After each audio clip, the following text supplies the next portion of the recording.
దేవుని ప్రజలు పాప భ్రష్టత్వంలో ఉన్నప్పుడు, లేక దేవునికి దూరమై దేవుణ్ణి మరచిపోయే సమయాలలో దేవుడు తిరిగి మళ్ళా వారిని సంస్కరించటానికి, నా వైపు చూడాలి, దేవుడు మరలా తన ప్రజలను సంస్కరించటానికి, దేవుని వైపు తిప్పటానికి ఆయా కాలాల్లో మనుషులు వాడుకుంటూ వచ్చాడు. దేవునికి స్తోత్రం. మనుషులైతే పాపము చేత భ్రష్టత్వంలోనికి వెళ్ళిపోయినప్పటికీ కూడా దేవుడు మాత్రం మన పట్ల ఎల్లప్పుడూ నమ్మకంగానే ఉంటూ వచ్చాడు. మనం ఆయన్ని విడిచిపెట్టిన ఆయన మాత్రం మనలను విడిచిపెట్టక ఎవరో ఒకరి ద్వారా మళ్ళను ఉజ్జీవింప చేస్తూ దేవుడు తనలో కొనసాగించడానికి కృప చూపిస్తున్నాడు. అలా అనేక మందిని వాడుకుంటూ వచ్చిన దేవుడు, అలాంటి వారిలో ఇశ్రాయేలీల ప్రజలు ఒక రాజకీయమైన ఓటమితో ఉన్న రోజుల్లో దేవుడు రాజులను లేపుతూ వచ్చాడు. అలా ఇశ్రాయేలీల ప్రజలకి మొత్తము 40 మంది రాజులు ఉండేవారు. ఇశ్రాయేలు ప్రాంతము 2 భాగాలుగా విడిపోయిందండి. ఒకటి ఇశ్రాయేలు అనే 10 గోత్రాలు, అలాగే యూదా బెన్యామీను అనే 2 గోత్రాలుగా విడిపోయింది. కొరింథీ పత్రిక అంటుంది, జరిగిన సంగతులంట దుష్టాంతములుగా మన కొరకు ఉంచబడి. అంటే ఈ చరిత్ర అంతా దేవుడు ఎందుకు ఉంచాడు అంటే, ఇదిగో బాబు అక్కడికి వెళ్ళి మీరు ఒకసారి చూడండి ఏం జరిగిందో, దాన్ని బట్టి మీరు మేల్కొల్పు తెచ్చుకోండి అని చెప్పడానికి దేవుడు ఆయా చరిత్రలను దాచి ఉంచాడు. అలాంటి వారిలో ఈరోజు మన తెగకే చెందిన ఒక రాజును మీ ముందుకు తీసుకురావాలని నేను ఆశపడుతున్నాను. ఆ రాజు పేరు ఏంటి అంటే యోషియా. ఏంటండి? యోషియా. ఈ యోషియా అనే రాజుకు ఆ మాటకు అర్థం ఏంటి అంటే దేవుడు మద్దతు ఇచ్చును అని అర్థం. దేవుడు మద్దతు ఇచ్చును. ఇతని గురించి 2 అధ్యాయాలు కంప్లీట్గా రాయబడ్డాయి. 2వ రాజుల గ్రంథం మీరు ఒకసారి చూస్తే 22వ అధ్యాయం అంతా ఆయన గురించి ఉంటుంది. అలాగే 2వ దినవృత్తాంతాల గ్రంథం చూస్తే 34వ అధ్యాయంలో మనకి క్లియర్గా ఆయన గురించి కనిపిస్తూ ఉంది. సో మీరు దృష్టి పెట్టి ఆయన గురించి కొన్ని విషయాలు మనం ధ్యానిస్తున్నప్పుడు ఖచ్చితంగా ఆత్మదేవుడు మనకి కొన్ని విషయాలను నేర్పిస్తాడు. ఈయన తండ్రి గురించి రాయబడుతూ ఆ పై అధ్యాయాల్లోనే ఏముంది అంటే, మీరు ఒకసారి అది చదవండి మీ నోటుతో.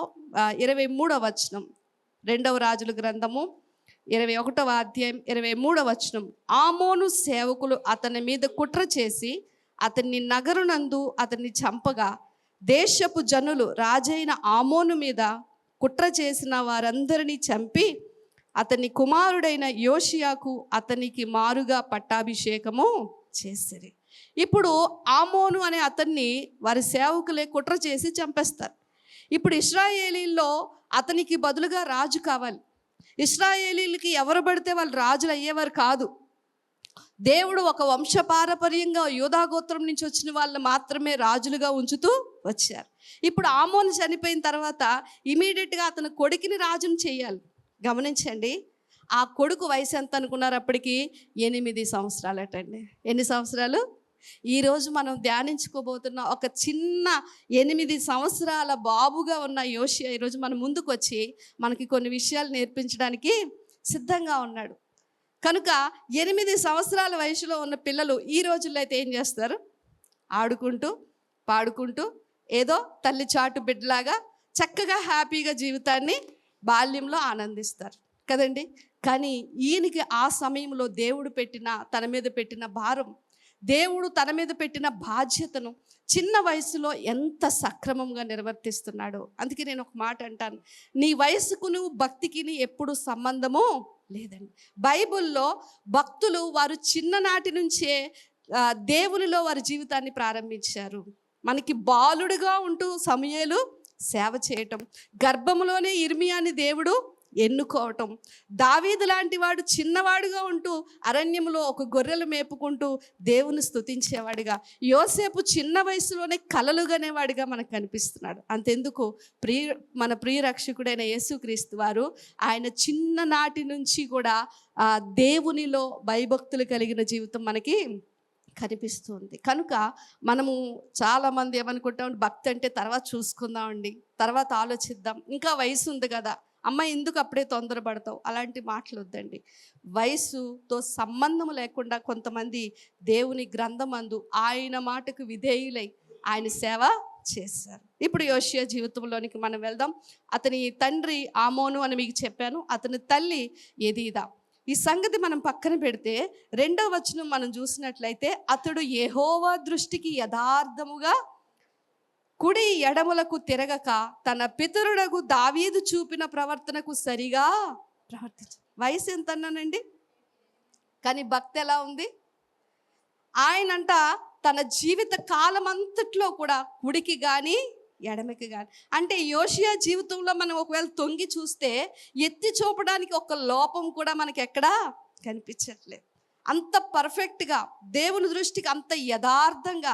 ఏమండి, యవనులు తప్పక తొట్రెలుదురని వాక్యం అంటుంది, కానీ బాల్యంలో నుంచే కూడా యోషియా తన ప్రవర్తనను దేవుని ఎదుట కాపాడుకుంటూ వచ్చాడు. ఇప్పుడు యెరూషలేములో యూదా అనే ప్రాంతంలో యోషియా రాజుగా ఉన్నప్పుడు పరిస్థితులు ఎలా ఉన్నాయి అని మనం ఆలోచిస్తే, ఒక 8 సంవత్సరాల బాబు రాజు అయిన తర్వాత అక్కడ పరిస్థితుల గురించి మనం ఒకవేళ ఆలోచించామనుకోండి, ఆ రోజుల్లో ప్రపంచ ప్రఖ్యాతిగాంచిన నా మాటలు అర్థమవుతున్నాయి, క్యాచ్ చేస్తున్నారు, వదిలేండి, వాళ్ళు ఆడుకుంటారు కాబట్టి వదిలేసి మీరు వినండి. ఈ ప్రపంచాన్ని పాలించిన ప్రాముఖ్యమైన దేశాల్లో ఐగుప్తు, అషూరు, బబులోను, సిరియన్సు, ఫిలిస్తీన్లు, ఇలాంటి ప్రపంచ ఆధిక్యత కలిగిన దేశాలు కొన్ని ఉండేవి. ఆ రోజులు ఎలా ఉన్నాయంటే, యోషియా రాజుగా ఎన్నుకోబడిన రోజుల్లో ఈ అషూరు అనే రాజ్యము దిగజారిపోతూ వారి చేతిలో నుంచి అధికారము బబులోనియల్ల చేతిలోనికి వెళ్ళిపోతున్న రోజులు అవి. అంటే రాజకీయ పార్టీలు మారుతున్నాయి. ఇప్పుడు మన దేశంలో ఒక పార్టీ ఓడిపోయి ఇంకో పార్టీ గెలిచిన టైంలో ఎలా ఉంటుంది, కొంచెం అల్లకల్లోలమైన పరిస్థితులు ఉంటాయి. అలాంటి పరిస్థితి. ఈ అషూరీయుల గురించి ఎందుకు దేవుని వాక్యం రాయబడ్డది అంటే, ఆల్రెడీ విడిపోయిన 10 గోత్రాల ఇశ్రాయేలీల ప్రజలు అషూరు అనే రాజ్యము వాళ్ళ చేత చెరపట్టుకుని వెళ్ళిపోయి వాళ్ళతో కలిసిపోయారు, వారిలోనే మిళితమైపోయారు, వాళ్ళతో కలిపి పిల్లలు కన్నారు, వాళ్ళనే సమరయులు అంటారు. దేవుని ప్రజలు అన్యులు కలిపి వారికి పిల్లలు పుట్టిన వాళ్ళని ఏమన్నారు అంటే సమరయులు అన్నారు. సో అలాంటి పరిస్థితి. కాబట్టి అషూరు దిగజారిపోతే ఇశ్రాయేలు 10 గోత్రాలు వాళ్ళు నష్టంలోకి వెళ్ళిపోయారు. మిగిలి ఉన్నది కొద్దిగా సేఫ్గా ఉన్నది ఏదైనా ఉంది అంటే యెరూషలేములో ఉన్న యూదా, బెన్యామీను 2 గోత్రాలే. అందులో కూడా యోషియాకు ముందు వచ్చిన అడపా ఒక 2-3 ఆస, యెహోషాపాతు రాజు లాంటి వాళ్ళు తప్ప మిగిలిన వాళ్ళు ఎవ్వరు కూడా మంచి రాజులు కాదండి. ఇలాంటి పరిస్థితుల్లో ఆ దేశం ఎలా ఉంది అంటే రాజకీయంగా, సామాజికంగా, ఆత్మీయంగా దిగజారిపోయిన పరిస్థితులు. ఏమంటే పిల్లోడు పీఠం ఎక్కాడు, అంతా బాగుంది, చక్కగా పరిపాలించేస్తాడు అనుకోవడానికి లేదు. ప్రజలు పాడైపోయారండి. దేవుని ఆలయం కూడా ఎలా అయిపోయిందట, కింద వచనాలు మనం చూసినట్లయితే 5వ వచనంలో, ఇప్పుడు యోషియా పీఠం ఎక్కిన తర్వాత, పట్టాభిషేకం చేసిన తరువాత దేవుడు తన హృదయంలో పెట్టిన భారాన్ని బట్టి తన దృష్టి ఎలా ఉంది అంటే, నేను దేవుని ఆలయాన్ని బాగు చేయాలి. దేవునికి స్తోత్రం. దేవుని ఆలయాన్ని బాగు చేయాలి. 8 సంవత్సరాల్లో అతను అభిషేకం చేయబడితే రాజుగా, 18 సంవత్సరాలకే దేవుని రాజ్యంలో ఉన్న ఆ పరిస్థితులన్నిటి మీద అతని హృదయంలో భారం కలిగిందండి. 26 సంవత్సరాలకే దేవుని ఆలయాన్ని బాగు చేయడం ప్రారంభించాడు. 39 సంవత్సరాలు తన జీవితంను ఒక సక్రమమైన విధానంలో అతను ముగించి తన పితరుల యొద్దకు చేర్చబడ్డాడు. ఏంటి, కాకిలా కలకాలం బ్రతికే కంటే ఏదో హంసలాగా 6 నెలలు బ్రతకడం మంచిది అంటారు కదా. 39 సంవత్సరాల వయసు అండి. బ్రతికినవన్నీ లెక్క పెడితే 8 సంవత్సరాల్లో అభిషేకం చేయబడి రాజుగా వచ్చాడు. ఎంత అద్భుతమైన జీవితాన్ని జీవించాడు అంటే, ఒక చిన్న పిల్లాడిగా ఉండి నేటి సంఘానికి ఒక అద్భుతమైన పాఠాన్ని నేర్పించబోతున్నాడు. చూసినట్లయితే నేను వివరించేస్తాను క్లుప్తంగా, మీరు తర్వాత చదువుకోండి. ఇతనికి భారము కలిగినందున ఆ రోజుల్లో షాఫాను అనే ఒక అతను ఎలా ఉన్నాడు అంటే, ఒక శాస్త్రిగా ఉన్నాడు. శాస్త్రులు అంటే వాక్యాన్ని, ధర్మశాస్త్రాన్ని ఎత్తి చదివేవాళ్ళు. ఈ షాఫాను శాస్త్రిగా ఉన్నాడు. హిల్కియా అనే ఆయన ప్రధాన యాజకుడిగా ఉన్నాడు. ఇప్పుడు ఆలయాన్ని బాగు చేయాలని తన హృదయంలో భారం కలిగినప్పుడు వీళ్ళని పిలుస్తాడు. పిలిచి, మనకి వాడుకు చొప్పున దేవాలయపు పనుల కోసం మనం కొన్ని నిధులను పక్కన పెడతాం కనుక, అంటే కానుకల్ని అవన్నీ మనం తీసి ఇప్పుడు మనం ఏం చేద్దామంటే ఆలయాన్ని బాగు చేద్దామని పిలుపునిచ్చాడు.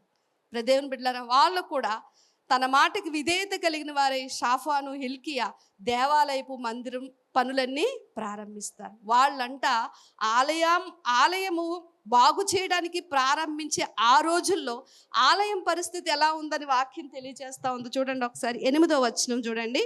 8వ వచనం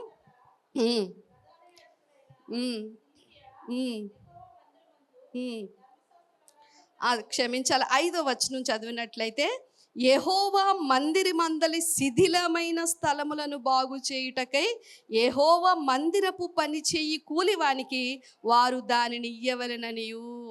అంటే మందిరం ఎలా ఉందట వినాలి, ఎవ్వరూ పడుకుని పోకూడదు, వినాలి. మందిరము శిథిలమైపోయిన పరిస్థితిలో ఉంది. ఆలోచన చేయండి. మనం ఎప్పుడైనా పాత ఇల్లులు వాడకుండా కొన్ని సంవత్సరాలు వదిలేసాం అనుకోండి, పడుకోకూడదు, అందరూ లేవాలి, ఫ్యాన్లు ఆపేయమంటారా? దేవుని వాక్యం వారానికి ఒకసారి మీరు వింటున్నారు, జాగ్రత్తగా హృదయంలో పెట్టుకోవాలి. అర్థమవుతుందా? సో శిథిలమైపోయినవి అని మనం ఒకవేళ ఆలోచన చేస్తే, కొన్ని సంవత్సరాలు మనం వాడకుండా వదిలేసిన ఇల్లును ఒకవేళ వెళ్ళి తిరిగి బాగు చేసాం అనుకోండి, ఎక్కడికక్కడ పట్లు కట్టేసి పాత వస్తువులన్నీ బయటికి తీస్తూ ఉంటాం. కొన్నిసార్లు ఎన్నోసార్లు మనకి జ్ఞాపకం లేకుండా ఓ పక్కన పడేసిన వస్తువులన్నీ బయటికి వస్తూ ఉంటాయి. చూడండి, అప్పుడప్పుడు కొత్త వస్తువుల కంటే పాత వస్తువులే మనకి ఎక్కువ సంతోషాన్ని. అయ్యో, ఈ బుక్ అక్కడ పెట్టేసానా, ఈ వస్తువు ఇక్కడ పెట్టేసానా అని మనకి జ్ఞాపకం వస్తాయి. ఆలయం పరిస్థితి అలా ఉందటండి. ఎంత దౌర్భాగ్యం, ఆలోచన చేయండి. ఇంతే కాకుండా ఆలయం యొక్క పరిస్థితి గురించి రాస్తూ 21వ అధ్యాయం 4వ వచనం చూడండి. అదే పక్క పేజీలోనే మీకు ఉంది. యెహోవా సెలవిచ్చిన యెరూషలేములో అతడు యెహోవా మందిరమందు బలిపీఠములను కట్టించింది. ఎవరెతను అంటే, అంతకు ముందున్న రాజుల్లో ఒక ఆయన మనష్షే అని ఉంది. 21వ అధ్యాయం 1వ వచనం. ఈ మనష్షే అంట తన పరిపాలనలో ఏం చేశాడంట, దేవాలయములో అన్య విగ్రహాలకి బలిపీఠాలను కట్టేశాడటండి. అంటే ఇశ్రాయేలీయులు దేవుడు నిత్యము నివాసం చేసే ఆలయం. సొలొమోను ఏ మందిరంలో అయితే నిత్యము మహిమ దిగివచ్చి అక్కడ ప్రార్థనలన్నీ వినాలి అని దేవుడు తన చేత అభిషేకించబడిన మందిరం, నిత్యము కెరూబులు శరాపులు అక్కడ ఉన్న మందసం ఉన్న మందిరం, నిత్యము నిత్యారాధన జరిగే మందిరం, బలులు అర్పణలతో ఎల్లప్పుడూ సుభిక్షంగా ఉండే మందిరము, ఆఖరికి రాజులు ఎలా చేశారు అంటే అన్య విగ్రహాలను తెచ్చి దేవాలయంలో వాడికి బలిపీఠాలని కట్టారటండి. మొలేకు అనే ఒక దేవతను తీసుకొచ్చి అక్కడ పెడతాడు తెలుసండి ఆ రాజు. అంత దౌర్భాగ్యమైన పరిస్థితికి ఆలయం వెళ్ళిపోయింది.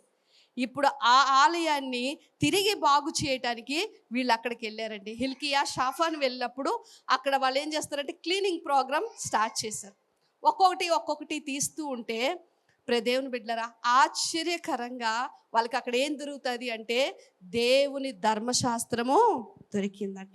ఏం దొరికిందండి అంటే ధర్మశాస్త్రము ఎక్కడో ఒక మూలకి వెళ్ళిపోయింది. ఆ రోజుల్లో ధర్మశాస్త్రం అంటే మళ్ళాగా పేపర్ బైబిల్ కాదు, పెపారస్ అనే ఒక చెట్టు బెరళ్ళ మీద వాక్యాన్ని రాసేవారు అనమాట ధర్మశాస్త్రం. అవి చుట్టలుగా ఉండేవి. అలా చుట్టలుగా ఉన్న ఆ ధర్మశాస్త్రం నిత్యము ఇశ్రాయేలీయులు తెరిచి చదువుకొని దాని ప్రకారము జీవించాల్సిన ధర్మశాస్త్రం మరుగున పడిపోయింది. హిల్కియా వచ్చి ఏమంటాడు అంటే, నాకు దేవుని ధర్మశాస్త్రము దొరికింది అని రాజుకు చెప్తాడు. గమనించండి, వాక్యం వాళ్ళ మధ్య ఉంది, కానీ వాక్యము నిర్లక్ష్యానికి లోనైంది. చూసారా, మనందరి ఇంట్లో బైబిల్ ఉంటుందా లేదా? ఉంటుంది. ఏమన్నా ఉండదు? కొంతమంది పెద్ద పెద్ద బైబిల్, అది ఎక్కడుంటుంది? అలమరాలోని, ఎక్కడో టేబుల్ మీద, కొంతమంది బీరువాల్లో, కొంతమంది పట్టించుకోకుండా ఎక్కడో టీపాల మీద ఎక్కడో పెట్టేస్తారు. ఇంట్లోనే వాక్యం ఉంటుంది, తీసి చదువుతామా అంటే ఏ రోజు చదవు. ఎంతమందికి బైబిల్లో ఉన్న 66 గ్రంథాల్లో ఉన్న సారాంశం తెలుసు అంటే చాలా తక్కువ. బైబిల్ ఎక్కడుంది? ఒకటి కాదు, 2 సార్లు 4-5 బైబిళ్ళు మన ఇంట్లోనే ఉంటాయి, కానీ తీసి చదువుతామా? ఎంత ఆలోచించండి. వాక్యము మన మధ్య ఉన్నా కూడా ఆ వాక్యం నిర్లక్ష్యానికి లోనవుతుంది. ఈ రోజుల్లో ఒకప్పుడులా కాదండి, విస్తృతంగా వాక్యం ప్రకటించబడుతుంది. ఎన్ని విషయాలు కావాలంటే అన్ని విషయాలు తెలుసుకోవడానికి దేవుడు ద్వారాలు తెరిచాడు. కానీ తెలుసుకుంటున్నాం, కానీ దాన్ని మనం హృదయంలోనికి తీసుకొని పాటిస్తున్నామా అంటే పాటించట్లేదు. నేను ఒక మాట చెప్పనండి, ఈ వాక్యం మన చేతికి రావడానికి ఎంతోమంది వారి ప్రాణాలను అర్పించారు. కొన్ని దేశాల్లో వాక్యము దొరక్క ఒకే బైబిల్ మార్చుకొని చదువుతూ వాటిని హృదయంలో మళ్ళీ మా దగ్గరికి వాక్యం రాదని భద్రపరుచుకుంటున్న దేశాలు నేటికి ఉన్నాయండి. కానీ దేవుని మహాకృప, మనిషికి బైబుల్, మనిషి చేతికి ఒక బైబుల్. నిజంగా మనకి ఈ జీవితంలో ఏదైనా ఒక భాగ్యం ఉంది అంటే అది దేవుని వాక్యం మన చేతుల్లో ఉండటమే. హల్లెలూయా. ఎందుకంటే ఈ వాక్యమే మళ్ళీ తీసుకుని ఎక్కడికి వెళ్ళి కూర్చోబెడుతుంది? పరలోకంలో. మరి అలాంటి వాక్యం తీసి చదువుతున్నామా? మందిరములో ధర్మశాస్త్రము శిథిలమైపోయిన మందిరంలో ఎక్కడో మరుగున పడిపోయిందండి. హిల్కియా ఇప్పుడు దాన్ని తీసుకొని వచ్చి బయట పెట్టాడు. అప్పుడేమైందో చూడండి, 11వ వచనం మీరు చూసినట్లయితే, రాజు ధర్మశాస్త్రము గల ఆ గ్రంథపు మాటలు వినినప్పుడు తన బట్టలు చింపుకొని. యోషియా ఏం చేస్తా ఉన్నాడు? దేవుని వాక్యం తీసుకొని వచ్చి శాస్త్రి గారు చదువుతూ ఉంటే ఆ మాటలు విని అంట యోషియా బట్టలు చింపుకుంటున్నాడు. ఎందుకు బట్టలు చింపుకుంటున్నాడు తెలుసండి? అయ్యో, దేవుని వాక్యమేమో ఇలా చెబుతుంది, మేమేమో అలా లేము. దీన్ని బట్టి దేవుని ఉగ్రత నా మీదకి, నా ప్రజల మీదకి రాబోతుంది అనే భయము యోషియాలో పుట్టింది. పాత నిబంధనలో బట్టలు చింపుకునే ఆచారం ఒకటి ఎలాంటి సందర్భంలో ఉండేదంటే, ఇంకా మనం తప్పించుకోలేని ఒక భయము మన మీదకి వచ్చి, దేవుని ఉగ్రత వాళ్ళ మీదకి వచ్చినప్పుడు ఇమీడియట్గా ప్రజలు ఏమీ చేయలేక వాళ్ళు ఏం చేసేవారంటే బట్టలు చింపుకొని ఏడ్చేవారు. ఇది మనకి యోనా గ్రంథంలో కనిపిస్తుంది. రాజుతో సహా ప్రజలందరూ కూడా వాళ్ళు ఏం చేస్తారు? యోనా సువార్త ప్రకటించగానే వీధుల్లోనికి వచ్చేసి బూడిదను పోసుకొని బట్టలు చింపుకొని దేవుని ఎదుట పశ్చాత్తాపడతారు. అలాంటి పరిస్థితి అక్కడ కనిపిస్తాను. గమనించండి, దేవుని వాక్యం చదువుతున్నప్పుడు అసలు యోషియా భక్తిగా ఉన్నాడు, తనకి తాను తప్పించుకోవచ్చు, కానీ తన పని అది కాదు. నా ప్రజల మీదకి రాబోతున్న దేవుని ఉగ్రతను నేను తప్పించాలి. అప్పుడు తనంటాడు, ఏమంటాడు అంటే, మనము ఈ రోజుల్లో దేవుని యొక్క ప్రవక్తలు ఉన్నారు కనుక ఆయన వారి చేత ప్రవచించి మన పరిస్థితిని మనకి తెలియచేస్తాడు కనుక, సరే ఈ ధర్మశాస్త్రమును మనం తీసుకొని దేవుడు ఏమి చేయబోతున్నాడో ఒక ప్రవక్తను ఆశ్రయిద్దామని వారికి ఒక సలహా ఇచ్చి వాళ్ళందరినీ తీసుకొని ఒక ప్రవక్త దగ్గరికి వెళ్తారండి. ఆ రోజుల్లో హబకుక్కు, నహూము, జెఫన్యా, ఇలాంటి ఇర్మియా లాంటి ప్రవక్తలు ఉన్నారు. గొప్పగా ప్రవచించే ప్రవక్తలు ఉన్నారు. కానీ యోషియా ఎవరి దగ్గరికి పంపిస్తున్నాడు అంటే, మీరు చూసినట్లయితే 16వ వచనంలో ఈ మాట 14వ వచనంలో ఉంది, ప్రవక్తియగు హుల్దా యొద్దకు వచ్చిరి అని ఉంది. చూసారా? ప్రవక్తియగు హుల్దా యొద్దకు 14వ వచనంలో హుల్దా యొద్దకు వచ్చిరి. దేవుడు ఎంత గొప్పోడు తెలుసండి. ఇక్కడ స్త్రీలు ఎంతమంది ఉన్నాం? ఒకసారి చేతులు ఎత్తుదామా? ఒకసారి గట్టిగా స్తోత్రం చెప్దామా? మన జీవితాలు ఎలాంటివి తెలుసండి? అవసరానికి వాడుకొని వదిలేసే జీవితాలు. అందరికీ మన అవసరం కావాలి, కానీ ఎవరు మనల్ని పట్టించుకొని జీవితాలు. యేసుప్రభు వారు పుట్టుక ఏం చేసిందో తెలుసండి? మనకు ఒక గుర్తింపుని తీసుకొని వచ్చింది. హల్లెలూయా. మనకు ఒక ప్రాధాన్యత ఇచ్చింది. యేసుప్రభు స్త్రీలను ఎత్తి పట్టుకున్నారు.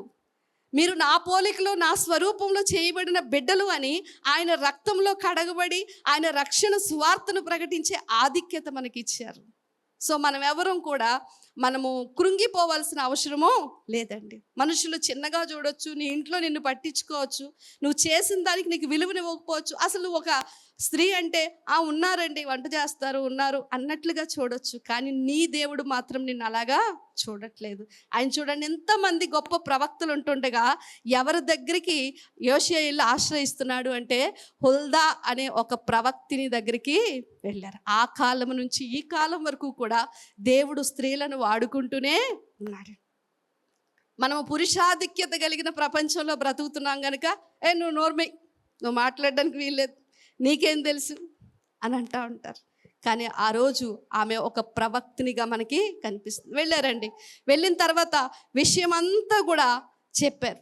ఇది పరిస్థితి అంటే ఆమె గురించి కొన్ని వివరాలు ఉన్నాయి. ఆమె వాళ్ళ హస్బెండ్ పేరు రాయబడ్డది, అతని పేరు షల్లూమ్. వీళ్ళు ఏం చేస్తారు అంటే భార్యాభర్తలు ఇద్దరూ కూడా ఎవరైతే దేవాలయంలో సేవ చేస్తారో యాజకులుగా ఉన్నారో వాళ్ళ బట్టలన్నీ ఉండే ఒక వస్త్రశాలకి అధికారిగా ఉంటారు. దేవాలయంలో సేవ చేసే యాజకులు అందరిలాంటి బట్టలు వేసుకోరు. మీకు అర్థమవుతున్నాయి విషయాలు? అందరిలాంటి బట్టలు వేసుకోరు. వాళ్ళకి స్పెషల్గా దేవుడు డిజైన్ చేయించాడు. అలాగే వాళ్ళు వేసుకునే వస్త్రాలు చాలా ప్రత్యేకంగా ఎఫోదు లాంటివి, నిలువు టంగీలు లాంటివి ఉండేవి. చాలా స్పెషల్ డిజైన్ అనమాట. ఆ యొక్క వస్త్రశాలకి ఇతను అధికారిగా ఉన్నాడు. అతనికి భార్య ఎవరు అంటే హుల్దా. ఇప్పుడు హుల్దా దగ్గరికి వెళ్ళిన తర్వాత ఆమెతో అంటారు, అమ్మ పరిస్థితి ఇది, దేవుడు మీ ద్వారా ఏమి ప్రవచిస్తాడో మీరు చెప్పండి అన్నప్పుడు దేవుని యొక్క ప్రవక్తల పని ఏంటి అంటే అది శిక్ష అయినా దేవుని యొక్క ప్రేమైనా ఉన్నట్లుగా ప్రకటించడం. అయ్యో నన్ను ఆశ్రయించాడు యోషియా, ఏదో కప్పిపుచ్చి 4 మాటలు చెప్దాం అనుకోలేదు. కానీ హుల్దా ఏం ప్రవచిస్తుంది అంటే, యోషియాతో చెప్పండి దేవుని యొక్క తీర్పు ఈ ప్రజల మీదకి రాబోతుంది. చూడండి ఒకసారి 17వ వచనం. ఈ జనులు నన్ను విడిచి ఇతర దేవతలకు ధూపం వేయుచు తమ సకల కార్యముల చేత నాకు కోపము పుట్టించి ఉన్నారు గనుక నా కోపం ఆరిపోకుండా ఈ స్థలము మీద రగులు కొనుచున్నది. యెహోవా యొద్ద విచారణ చేయటకే మిమ్మల్ని పంపిన యోధారాజునకు ఈ మాట తెలియచేయాలి. ఈ ప్రజలు ఏం చేశారు? నన్ను కాకుండా ఇతర దేవతలను ఆరాధించారు, నాకు కోపం పుట్టించారు, కనుక ఈ పట్టణమును నేను పాడు చేయబోతున్నాను అని దేవుడు ప్రవచించాడు. దేవుని బిడ్డలారా, ఎంత దౌర్భాగ్యం చూడండి. దేవుడు ఎంత ప్రేమ గలవాడో అంత ఉగ్ర రూపము గలవాడు. ఏదో కాయిన్కి 2 వైపులా ఉన్నట్లుగా మనం ఎప్పుడు దేవుని 2 వైపులా చూడాలి అండి. ఆయనకు కోపం వస్తే మనం ఎవ్వరము కూడా చల్లార్చలేమండి, అంత భయంకరమైన కోపం. కానీ వాక్యం ఏమంటుంది అంటే దేవుని కోపము చల్లారాలి అంటే తమ ప్రజలు ఏం చేయాలో వాక్యం తెలియజేస్తూ ఉంది. 2వ దినవృత్తాంతాల గ్రంథం 7వ అధ్యాయం 14వ వచనం మీరు చదివినట్లయితే సమయం అవుతుంది కనుక నేనే చెప్తాను. నా ప్రజలు తమ్మును తాము తగ్గించుకొని ప్రార్థన చేసి వారి చెడు మార్గములను విడిచిన ఎడల ఆకాశం నుండి నేను వారి ప్రార్థన విని వారి పాపములను క్షమించి వారి దేశమును స్వస్థపరుస్తాను. దేవుని బిడ్డలారా, ఈ రోజుల్లో దేశాలు పాడైపోతున్నాయి, పట్టణాలు పాడైపోతున్నాయి కదండి, ప్రజలు పాడైపోతున్నారు, పాపం పెట్టరేగిపోతుంది. అయ్యో అయ్యో అయ్యో అని అయ్యో ఒకప్పుడు లాంటి రోజులు కాదండి, ఒకప్పుడు లాంటి పరిస్థితులు కాదండి. మా కళ్ళ ముందే ఏంటండి అన్నీ జరిగిపోతున్నాయి, ఏవేవో వస్తున్నాయి, ఏవేవో భయంకరమైనవి జరుగుతున్నాయని అందరము వాపోతున్నాం. కానీ అది పరిష్కారం కాదండి. విచారిస్తూ కూర్చోవడం, వాటి గురించి మాట్లాడుకోవడం పరిష్కారం కాదు. కానీ దేవుని ప్రజలు ఏం చేయాలి? మన దేశం పాడైపోయినా, మన సంఘం పాడైపోయినా, మన కుటుంబం పాడైపోయినా, మన ప్రజలు పాడైపోతున్నా మనం ఏం చేయాలి అంట? మనలో మనము తగ్గించుకొని మన పాపములను విడిచిపెట్టి దేవుని సన్నిధిలో ప్రార్థన చేస్తే మన మనవి ఆలకించి నీ కుటుంబాన్నైనా, నీ సంఘాన్నైనా, నీ దేశాన్నైనా, నీ యొక్క ప్రపంచాన్నైనా దేవుడు కాపాడుతానంటున్నాడు. హల్లెలూయా. ఇప్పుడు అదే పరిస్థితి వారి మీదకి వచ్చింది. అందుకే యెహెజ్కేలు గ్రంథంలో దేవుడు ఒక మాట అంటాడు, చూడండి ఒకసారి 22వ అధ్యాయము. దేశమును పాడు చేయకుండానట్లు, నేను దేశమును పాడు చేయకుండానట్లు ప్రాకారమును దిట్టపరచుటకు బద్దలైన సందుల్లో నిలుచుటకు తగిన వాడని ఎవడని నేను ఎంత విచారించినను ఒక్కడైనను కనబడలేదు. గమనించండి, దేవుడంట పట్టణాలని పాడు చేయాలనుకుంటున్నాడటండి. దేవుడు దేశాలని పాడు చేయాలనుకుంటున్నాడు. ఎందుకని అంటే ఆ ప్రజల యొక్క పాపము దేవుని దృష్టికి ఎంతో భయంకరంగా ఉంది. అయితే అంటున్నాడు, నేను పాడు చేయకుండానట్లు. ఏంటండి? నేను పాడు చేయాలనుకుంటున్నాను. నేను పాడు చేయకూడదు అంటే ఆ కుటుంబంలో, ఆ సంఘములో, ఆ పట్టణములో, ఆ గ్రామములో, ఆ దేశములో ఎవడైనా బండ సందుల్లో నిలబడి నాకు ప్రార్థన చేస్తే నా యొక్క కోపమును నేను తిరిగి తీసుకుంటాను, చల్లార్చుకొని వారిని కాపాడుతాను అంటున్నాడు. దేవునికి స్తోత్రం. నిజంగా పాత నిబంధనలో భక్తులకి వాక్యం తెలియపోయినా అండి, వారి హృదయంలో ఉన్న పరిశుద్ధాత్మ దేవుడు వాళ్ళు ఎంత చక్కగా నడిపిస్తాడో చూడండి. అబ్రహాముకు తెలిసేమో ఈ మాట అనిపిస్తుంది. ఏమంటున్నాడు? ఇదిగో ఆ దేశమును నీవు కాపాడు అని ఆ యొక్క సొదొమ గుమర్రా కోసము తను ఒక్కల్తో తీసుకొని ప్రార్థన చేస్తూ ఉన్నాడు. గమనించండి, మా ఇంట్లో ఎవరు బాలేరండి, ఏంటండి మా సంఘం ఇలాగైపోతుందండి, ఏంటండి దేశం ఇలా అయిపోతుందండి. దేవుడిని నీతో అడుగుతున్నాడు, నువ్వు నిలబడగలవా? బండ సందుల్లో నువ్వు నిలబడి నువ్వు ప్రార్థన చేస్తే నేను ఆ శిక్ష నుంచి ఆ పట్టణాలను తప్పిస్తాను. దేవుని బిడ్డలారా, ఒక్క యోషియా నిలబడ్డాడండి. నిలబడి ప్రార్థన చేస్తే దేవుడు ఏమని మాట్లాడుతున్నాడు చూడండి. దేవుడు ఎంత మంచి దేవుడు అంటే 22వ అధ్యాయం 2వ రాజుల గ్రంథం, మళ్ళీ మనం మొదటికి వస్తున్నాం చూడండి. 19వ వచనం నుంచి కిందకి 20వ వచనం నుంచి చూడండి.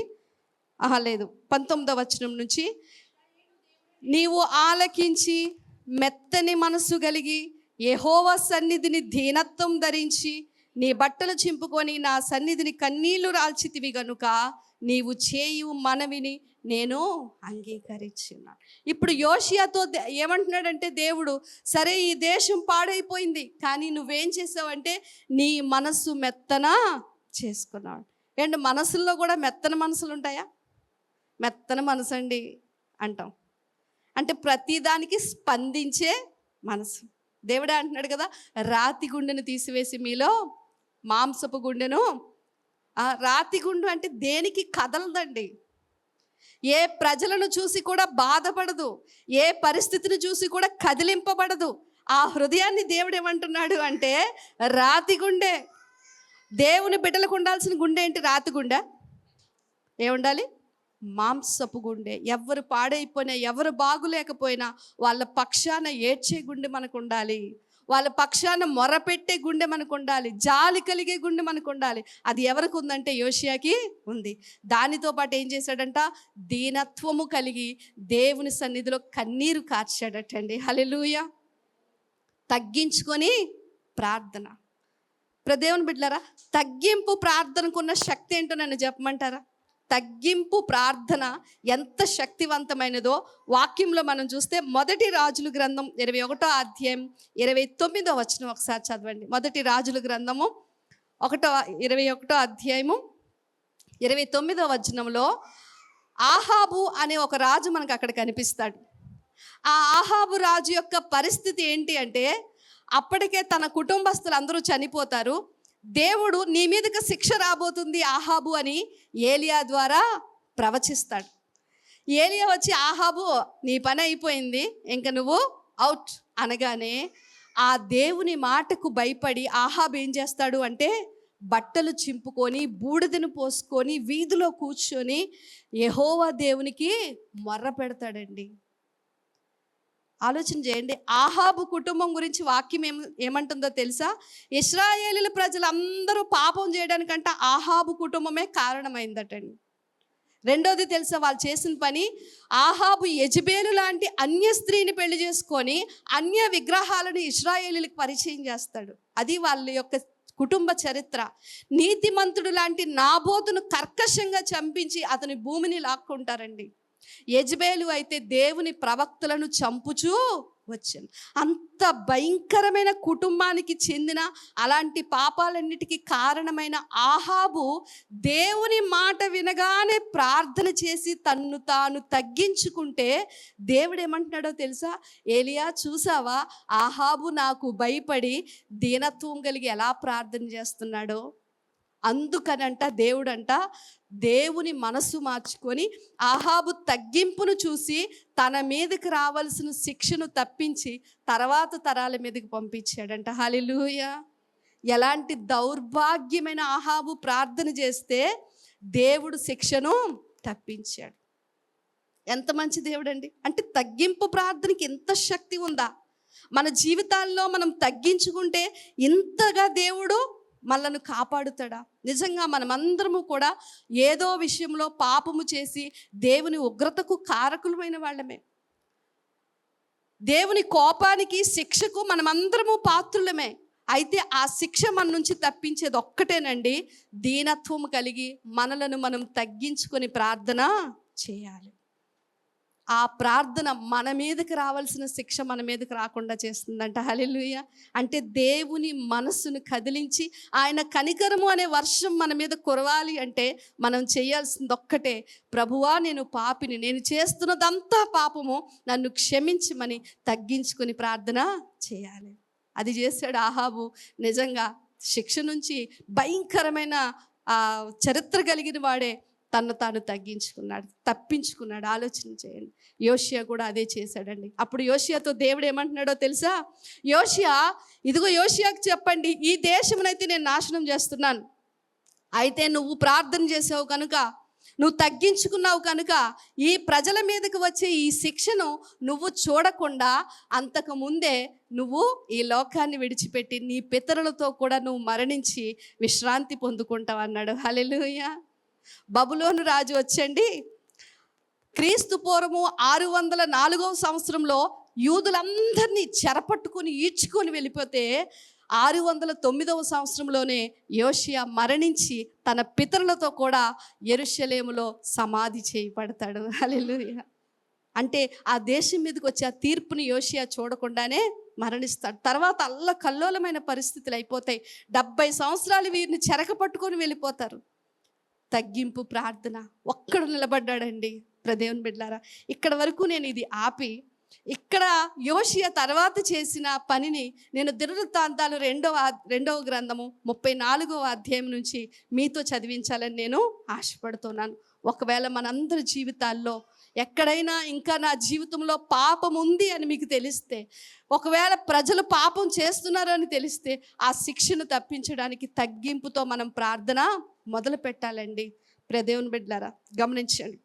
ఇప్పుడు 34వ అధ్యాయం దినవృత్తాంతాల గ్రంథంలోనికి వచ్చేసేయండి. అక్కడి నుంచి మనం కొన్ని వచనాలు అద్భుతంగా నేను మీతో చదివించాలని ఇది మీరు చూడాలని ఆశపడుతున్నాను. 31వ వచనం మనం చూసినట్లయితే ఇక్కడ ఏం జరుగుతుందో చూద్దాం. 31వ వచనం. పిమ్మట రాజు ఎప్పుడైతే హుల్దా నుంచి ఈ ప్రవచనం దేవుడి దగ్గర నుంచి వచ్చిన మాట యోషియా విన్నాడో, వినిన యోషియా ఏం చేస్తున్నాడో చూడండి. ఎవ్వరూ నిద్రపోకూడదు. దేవుని వాక్యాన్ని శ్రద్ధ కలిగి వినాలి. ఈ మాటలే మీ జీవితాల్ని బాగు చేస్తాయర్రా. ఈ మాటలే మీ బ్రతుకులను కడతాయి. దేవుని వాక్యాన్ని ఏమాత్రం నిర్లక్ష్య పెట్టొద్దు. 31వ వచనం. పిమ్మట రాజు తన స్థలమందు నిలవబడి నేను యెహోవాను అనుసరించుచు ఆయన ఇచ్చిన ఆజ్ఞలను, శాసనములను, కట్టడలను పూర్ణ మనసుతోనూ పూర్ణ హృదయముతోనూ గైకొనుచు ఈ గ్రంథమందు రాయబడిన నిబంధన మాటల ప్రకారముగా ప్రవర్తించుదునని యెహోవా సన్నిధిలో నిబంధన చేసుకోలేను. హల్లెలూయా.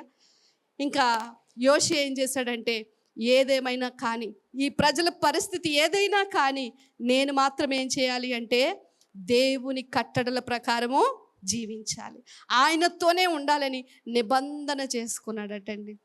ఏండి, మాట ఇవ్వడం వేరు కదండి, ఏదో అనుకోవడం వేరు, తీర్మానాలు తీసుకోవడం వేరు, నిబంధన చేసుకోవడం వేరు. యేసు ప్రభు మనతో నిబంధన చేశారు. హల్లెలూయా. ఆయన నిబంధనకు కర్త అయిన దేవుడిగా మనకి నిబంధనలను నెరవేర్చే దేవుడిగా కనిపిస్తున్నాడు. నిబంధన అంటే ఏంటో చెప్తాను మీకు, ఒకసారి హృదయంలో వేసుకోండి. పాత నిబంధనలో నిబంధన చేసుకున్న ఒక 2 వ్యక్తులు ఒప్పందం చేసుకునే వాళ్ళు ఏం చేసేవారు అంటే, ఒక పశువుని మధ్యలో ఇలాగా వధించి 2 ఖండాలుగా చేసేవారు. ఈ 2 ఖండాలుగా చేసిన వాళ్ళు ఎవరైతే నిబంధన చేస్తున్నారో ఆ వ్యక్తి ఆ ఖండాల మధ్య నడవాలి.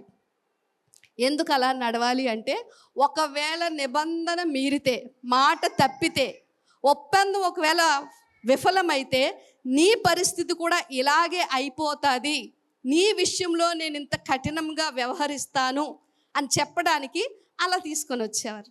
అందుకే ఆదికాండం 15వ అధ్యాయంలో దేవుడు అబ్రహాముతో నిబంధన చేస్తాడు. నిబంధన చేసినప్పుడు ఒక పశువును వధించి 2 ఖండాలుగా విభజించి అందులో అబ్రహాం వెళ్ళాలి. యాక్చువల్గా అబ్రహాం నడవాలి.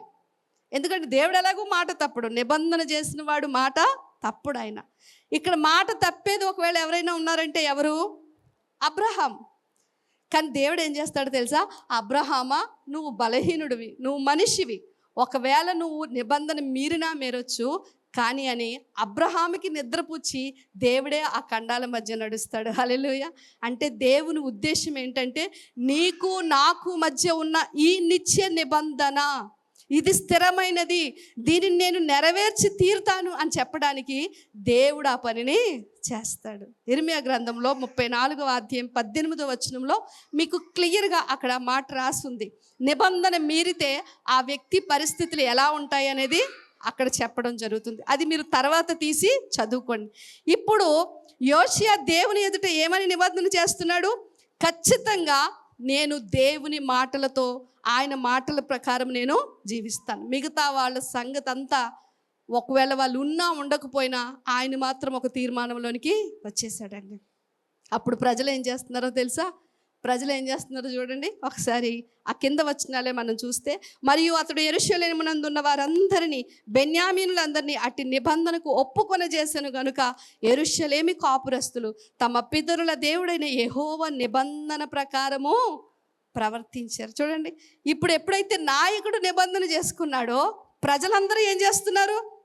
వారు కూడా అదే నిబంధనలోనికి వచ్చారు. యోషియా నువ్వే కాదు, నీ వెనక మేము దేవుణ్ణి మాత్రమే సేవిస్తాము. నేను ఒక మాట చెప్తానండి. ఉజ్జీవము రివైవల్ అని అంటాం. మనం ఎక్కువగా మన యొక్క క్రైస్తవంలో వాడే మాట ఏంటి అంటే రివైవల్ మీటింగ్స్ అని అంటాం. ఉజ్జీవ కూడికలు.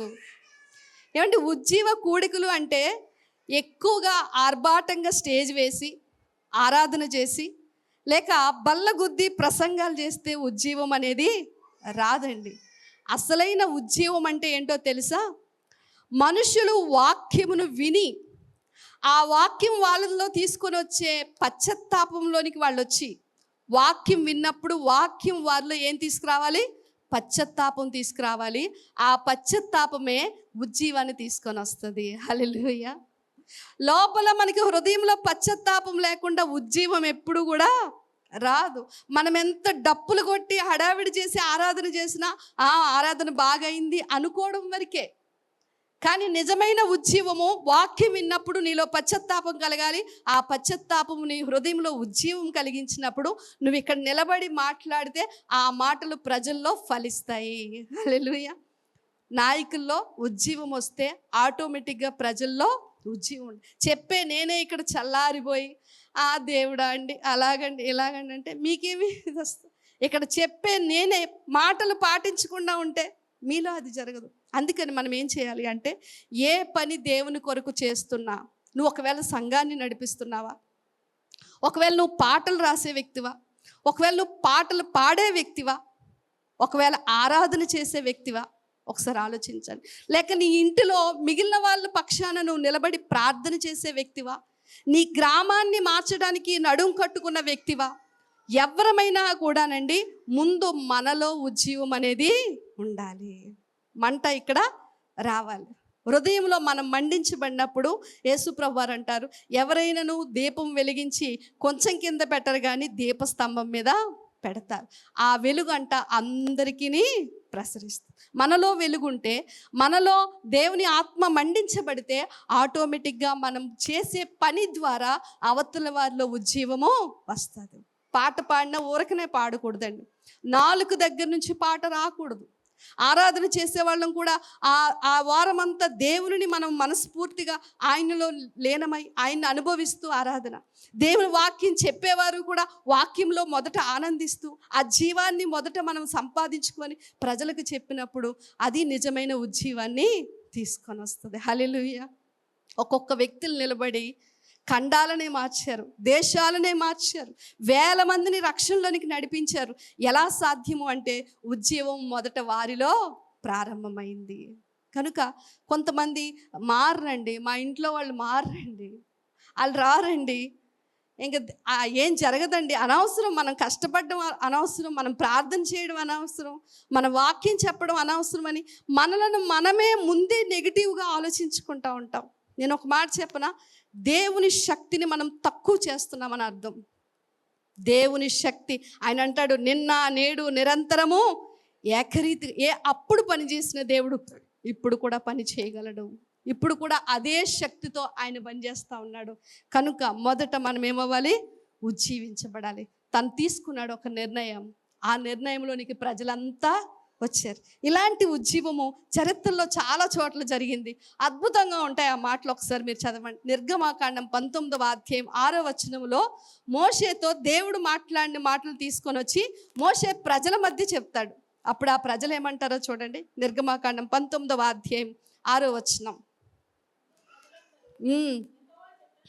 యెహోవా చెప్పినదంతయు చేసేదమని ఏం చేశారండి? ఏకముగా ఉత్తరం ఇచ్చారు.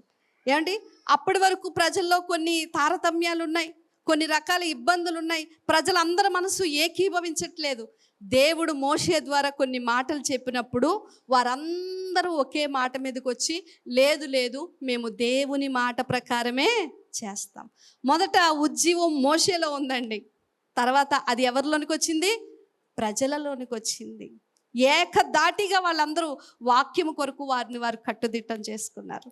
యెహోషువ గ్రంథం 24వ అధ్యాయం 21వ వచనంలో కూడా ఇదే మాట మనకు కనిపిస్తుంది. యెహోషువ ఏమంటాడంటే, నేను నా ఇంటి వారు మాత్రం యెహోవాను సేవించదం.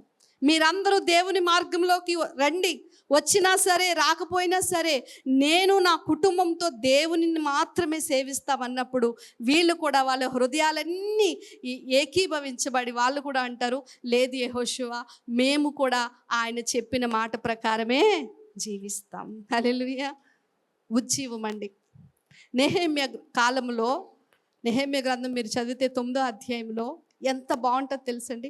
3 రోజులండి అలా నిలబడిపోతారు ప్రజలు. ఎజ్రా ధర్మశాస్త్రాన్ని చదువుతూ ఉంటేనంట, ఆ చదువుతున్న మాటలను బట్టి వారు గుండెలు బద్దలు చేసుకొని వారు ఉపవాసముతో గోనె పట్ట కట్టుకొని కన్నీళ్లు కార్చుచు ఒక జాము సేపు వాళ్ళు వాక్యాన్ని చదివారంట. తర్వాత ఒక జాము సేపు తమ పాపములను ఒప్పుకొనుచు, ఒక జాము సేపు ఏంటంటే నమస్కారము చేయిచు, ఇంకా ఏంటంటే వారు ఎలుగెత్తి, చూడండి కింద వచనంలో మనం చూస్తే, మెట్ల మీద నిలబడి ఎలుగెత్తి తమ దేవుడైన యెహోవాకు మొర్రపెట్టిరి. వాళ్ళు అలా నిలబడిపోయారటండి. అసలు ఆ పై వచనాలు మీరు చదివినట్లయితే ఎంత బాగుంటుందో. తల మీద బూడిద పోసుకొని, చూసారా, ఈ నెల 24వ దినమంది ఇశ్రాయేలీలు ఉపవాసం ఉండి గోనె పట్టలు కట్టుకొని తల మీద ధూళి పోసుకొని కూడి ఇశ్రాయేలీలు అన్య జనులందరిలో నుండి ప్రత్యేకింపబడిన వారై నిలువబడి, హల్లెలూయా, దేవుని మాట వస్తున్నప్పుడు వాళ్ళు ఏం చేశారంటే నిలవబడిపోయారట. నిలవబడిపోయి ఏం చేశారు అంటే తమ పాపములను, తమ పితరుల పాపములను ఒప్పుకుంటూ దేవుని వాక్యాన్ని వింటూ పశ్చాత్తాపడ్డారు. ఎలాంటి ఉజ్జీవం అండి చరిత్రలో. ఈ రోజుల్లో చల్లారిపోతున్నాం. ఎందుకో ఒకరిని చూసి ఒకరు చల్లారిపోతున్నాం.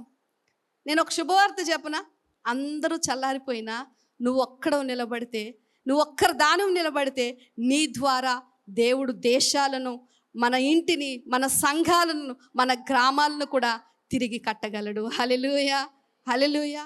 మనం నిలబడాలి. యోషియా ఒక్కడేనండి నిలబడ్డాడు, ప్రజలందరిలో మార్పు తీసుకొని వచ్చాడు. ఆలయం అంట ఎంత అందంగా తయారైపోయిందో తెలుసండి. ఆలయం అంట శిథిలమైపోయిన ఆలయాన్నండి అందులో విగ్రహాలను పెట్టి అందులో బలిపీఠాలను కడితే వాటన్నిటినీ తీసుకొని వచ్చి ఏం చేస్తున్నాడో చూడండి ఒకసారి. 22వ అధ్యాయం రాజుల గ్రంథం 23వ అధ్యాయము 2వ రాజుల గ్రంథం 23వ అధ్యాయం మీరు చూసినట్లయితే వాటన్నిటిని పొడి చేసి నలిపేసి వాటినంట కిద్రోను వాగులో పడవేసాను అని ఉంటుంది.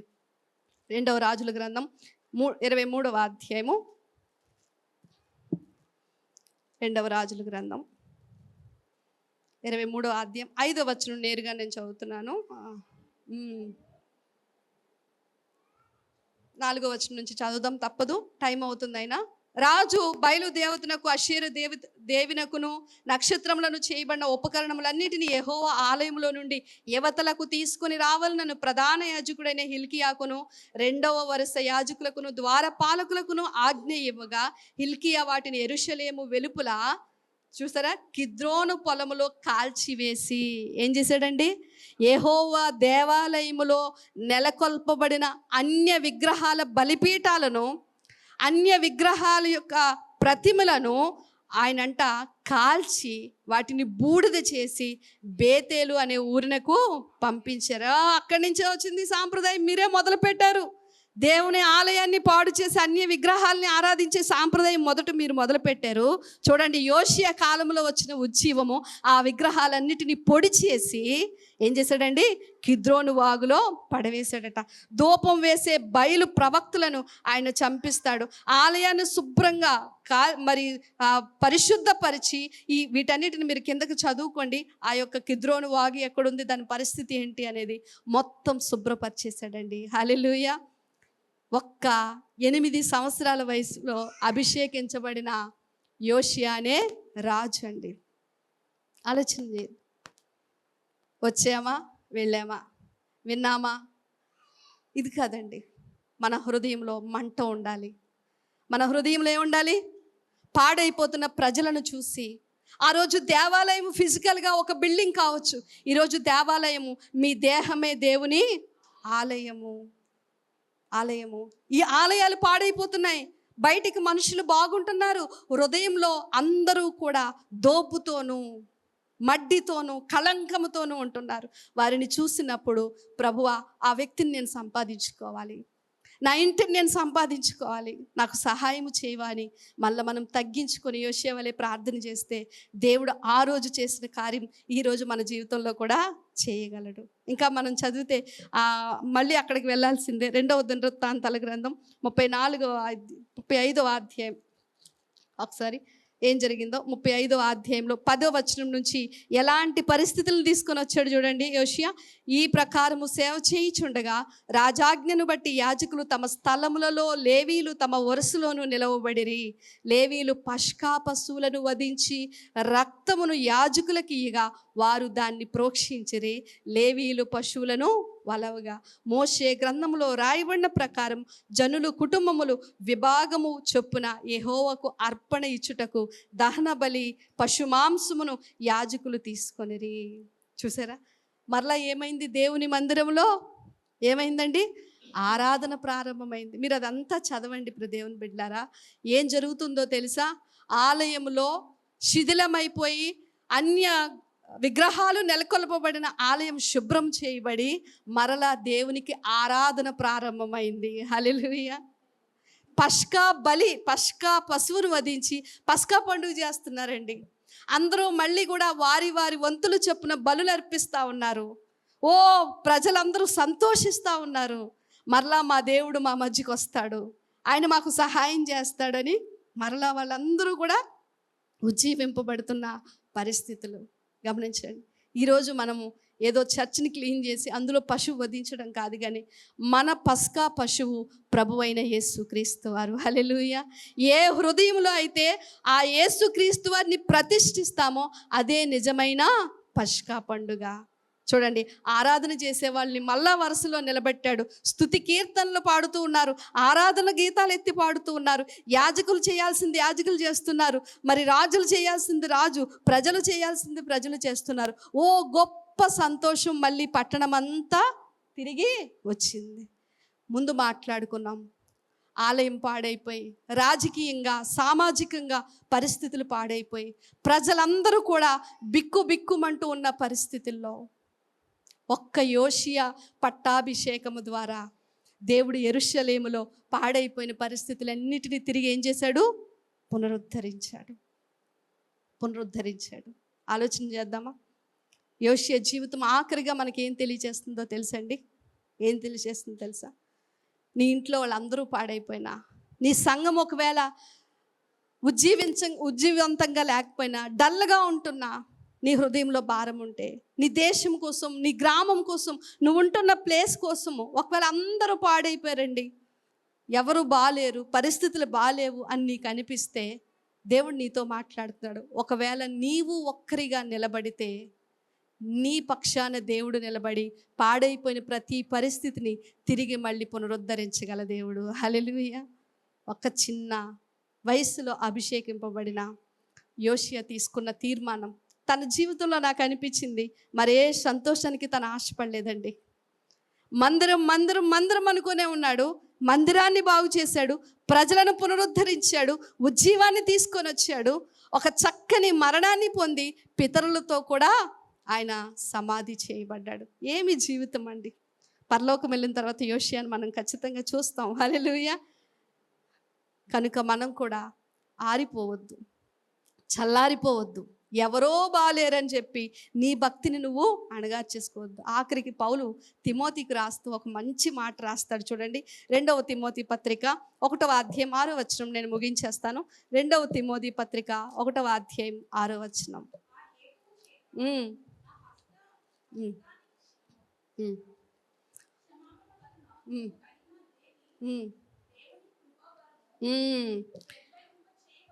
మీకు కలిగిన దేవుని కృపా వరమును ప్రజ్వలింప చేయవలెనని మీకు జ్ఞాపకము చేయుచున్నాను.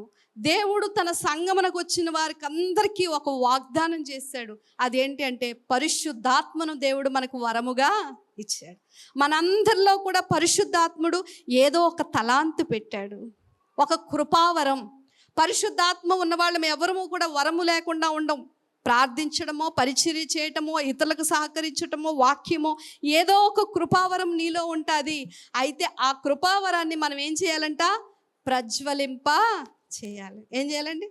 ప్రజ్వలింప చేయటం. అది అలా వెలుగుతూ ఉండాలి. నువ్వు పాట పాడితే ప్రజల హృదయాలు తెప్పరిల్ల చేయబడాలి. వాక్యం చెప్తావో, మాట చెప్తావో, ప్రార్థన చేస్తావో, ఏది చేసినా దేవుడు నీకు ఇచ్చిన కృపావరాన్ని నానాటికి నువ్వేం చేయాలి? అభివృద్ధి పరచుకోవాలి. తెలుసా, నీకు ఇవ్వబడిన తలాంతుని గురించి దేవుడు లెక్క అప్పచెప్తాడు. ఆలోచన చేయండి. నీకు ఇవ్వబడిన తలాంతు గురించి లెక్క అప్పచెప్తాడు. చల్లారు చేసుకుంటావా, లేక దేవునిలో దాన్ని తిరిగి పునఃప్రారంభిస్తావా? ఉజ్జీవం అంటే ఏంటో తెలుసండి? అణగారిపోయిన ఆధ్యాత్మిక శక్తి, నిరుత్సాహంలోకి వెళ్ళిపోయిన ఆధ్యాత్మికమైన భక్తిని తిరిగి మళ్ళీ మనము ప్రజ్వలింప చేయటమే నిజమైన ఉజ్జీవం. అవునుగా చెప్పాలి. నిలబడి ప్రార్థన చేయాలి. కుటుంబాల్లో ఎవరెలా ఉన్నా మనకి దేవుని వైపు చూద్దాం. పాడైపోయింది అంటే ఏమీ చేయలేం. యోషి అలా అనుకొని సరిపెట్టుకోలేదు. చిన్నోడిని నాకెందుకు, మా నాన్న, తర్వాత మా తాతలు, వీళ్ళందరూ, నేను అలాగే బతికేస్తాను అనుకోలేదండి. నిలబడ్డాడు. దేవుడు తనకి సహాయం చేశాడు. ప్రజల్లో సంతోషాన్ని తీసుకొని వచ్చాడు. ఈనాటికి దైవ గ్రంథంలో రాయబడ్డాడు. ఒకవేళ మీలో ఆశ ఉంటే ప్రార్థన చేద్దామా? కలిసి ప్రార్థన చేద్దామా? నన్ను రక్షించుకున్నావు, నాతో మాత్రమే ఈ రక్షణ పరిమితం చేయకుండా నా కాలేజీలో, నా స్కూల్లో, నా ఇంటిలో, నా దేశంలో, నా సంఘములో అనేకులను ఉజ్జీవింపచేసే వ్యక్తిగా నన్ను మార్చు ప్రభువా. అటువంటి హృదయం నాలో యోషియా వలె మెత్తని హృదయం, తగ్గించుకొని కన్నీరు కార్చే హృదయం నాకు దయచేయమని ఆశ కలిగిన వారు నాతో ఏకీభవించి ప్రార్థన చేయండి. ఆశ కలిగిన వాళ్ళు మాత్రమే. మనం ఆశపడితే మన హృదయాన్ని దేవుడు తృప్తిపరుస్తాడు. అందరూ పాడైపోయారు, పరిస్థితులన్నీ పాడైపోయాయని విచారించడం, అది తెలుసుకోవడం వరకే. అక్కడితో మనం ఆగిపోకూడదు. వాటన్నిటినీ బాగు చేసే దేవుడు, సమర్థవంతుడైన దేవుడు, శక్తి కలిగిన దేవుడు, నీ కుటుంబాన్ని కట్టగలిగే దేవుడు, నీ కుటుంబాన్ని మార్చగలిగే దేవుడు, నువ్వు నిలబడిన చోట కార్యాలు చేయగలిగే దేవుడు, నువ్వు సువార్త చెప్తే ప్రజల మనసులను నీ వైపు తిప్పే దేవుడు, నీ ప్రార్థన వినే దేవుడు నీ వెనక ఆయన ఉన్నాడు. మనము శక్తిహీనులమే కావచ్చు, ఆయన శక్తివంతుడు. మనం బలహీనులమే కావచ్చు, ఆయన బలవంతుడు. ప్రభువా, ఎందుకో నాలో కూడా ఎక్కడో భక్తిహీనత చోటు చేసుకుంటుంది. పట్టణములను పాడవకుండా బండ సందుల్లో ఉండే వాళ్ళు ఎవరైనా ఉంటే నేను కాపాడుతాను అంటున్నావు. నాకు తెల్లవారుజాము ప్రార్థన అలవాటు ఇవ్వవా ప్రభువా? 3 గంటలకు లేచి నీ సన్నిధిలో ప్రార్థించి మోకరించి ప్రజల పక్షాన గోజాడే అనుభవం నాకు ఇవ్వవా ప్రభువా? నీ సంఘంలోకి వచ్చి ఖాళీ సమయం ఉన్నప్పుడల్లా నా సంఘం కోసం ప్రార్థించే అనుభవం నాకు ఇవ్వవా ప్రభువా? నాయన, నా కళ్ళ ముందు ఎవరు రక్షణ లేని వారు కనిపించినా వాళ్ళ పేర్లు ఒక డైరీలో పెట్టుకొని రాసుకొని వారి కోసం మొరపెట్టే అనుభవం నాకు ఇవ్వవా ప్రభువా? నా బిడ్డలు మొబైల్కి ఎడిక్ట్ అయిపోయారు ప్రభువా, వారి పక్షాన గంటలు మొరపెట్టే ఆ ఉజ్జీవం మనసు నాకు ఇవ్వవా ప్రభువా? నన్ను చల్లారనివ్వద్దయ్యా. నీ పరిశుద్ధాత్మ ద్వారా నన్ను మండించు ప్రభువా. నా కుటుంబంలో నిత్యము ఆలయంలో ఆరాధన ఎలాగైతే ఉందో నా కుటుంబంలో ఆరాధన ఇవ్వాలి ప్రభువా. క్రీస్తును మా హృదయాల్లో ప్రతిష్ఠించి నాయన, మా హృదయాలు అలనాడు యెరూషలేము దేవాలయము వలె తండ్రి మరలా తిరిగి పునరుద్ధరింపబడాలి నాయన. అందుకు నేను సిద్ధంగా ఉన్నాను. మొదట నాకున్న భక్తిని నేను విడిచిపెట్టుకున్నాను. మొదట నీ మీద ఉన్న ప్రేమ ఇప్పుడు నేను చూపించలేకపోతున్నాను ప్రభువా. మరలా నన్ను మండించు. నేను ఆశపడుతున్నాను, నా ద్వారా అనేకుల్లో నువ్వు కార్యం చేయి ప్రభువా. నన్ను ఉజ్జీవపరచు నాయన, నన్ను చల్లారిపోనివ్వకు తండ్రి.